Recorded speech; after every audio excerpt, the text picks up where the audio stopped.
নমস্কার বন্ধুরা, বঙ্গঘরে স্বাগত।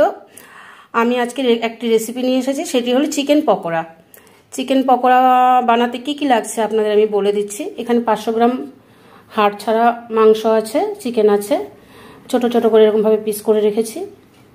তো আর এর মধ্যে যা যা লাগছে সেটা হচ্ছে কর্নফ্লাওয়ার, একটা ডিম দেব, সয়া সস আছে, গোলমরিচের গুঁড়ো আছে, আর টমেটো সস আছে।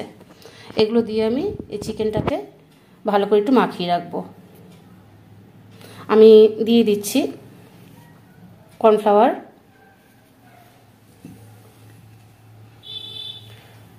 এই যে এই চামচে 1 চামচ টমেটো সস দিয়ে দিচ্ছি, সয়া সস 1 চামচ, আর দিয়ে দিচ্ছি গোলমরিচের গুঁড়ো, এই যে এই চামচে 1 চামচ, আর একটা ডিম।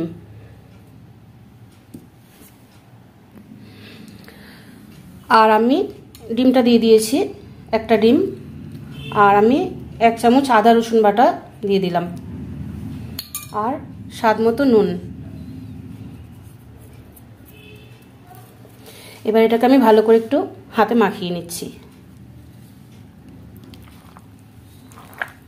আমি সব উপকরণগুলো দিয়ে এটাকে মাখিয়ে রেখেছি। 10 থেকে 15 মিনিট আমি এভাবে এটাকে একটু রেস্টে রাখবো। আচ্ছা, আমি গ্যাস ওভেনে প্যানটা বসিয়ে দিয়েছি। এর মধ্যে এবার আমি সাদা তেল দিয়ে দেবো। গরম হয়ে গিয়েছে, সাদা তেল দিয়ে দিচ্ছি। ডিপ ফ্রাই হবে, ওই জন্য একটু তেলটা বেশি লাগবে। তেলটা একটু গরম হোক। আমি এটা 15 মিনিটের মতো রেস্টে রেখেছিলাম। তেল তো গরম হয়ে গিয়েছে। আমি এবার এক এক করে এগুলোকে ভেজে নেব।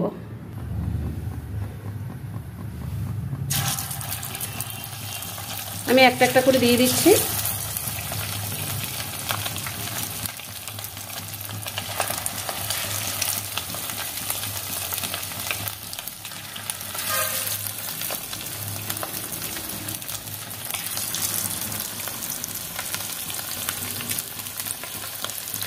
একটু ভাজা হোক, ও পাশটা ভাজা হলে আমি আবার একটু উল্টিয়ে দেবো। আমি একটু দেখে নিচ্ছি এ পাশটা উল্টিয়ে।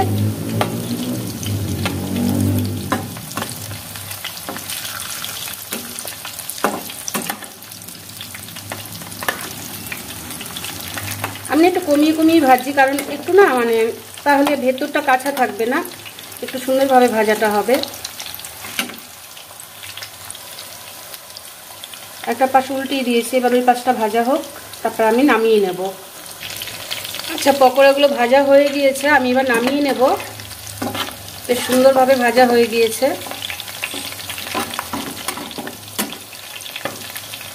অল্প অল্প করেই ভাজছি। এবার আমি নামিয়ে নিচ্ছি একটু তেল ঝরিয়ে। দেখুন, চিকেন পকোড়া রেডি, একদম ঘরোয়া পদ্ধতিতে বানিয়ে নিয়েছি। তো এরকমভাবে আপনারা একটু এই বৃষ্টির ওয়েদারে, এরকম ওয়েদারে বেশ ভালোই লাগে খেতে।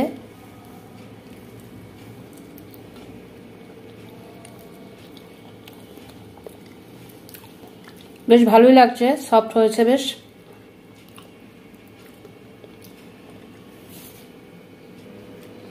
তো আজকে এই অবধি, নমস্কার।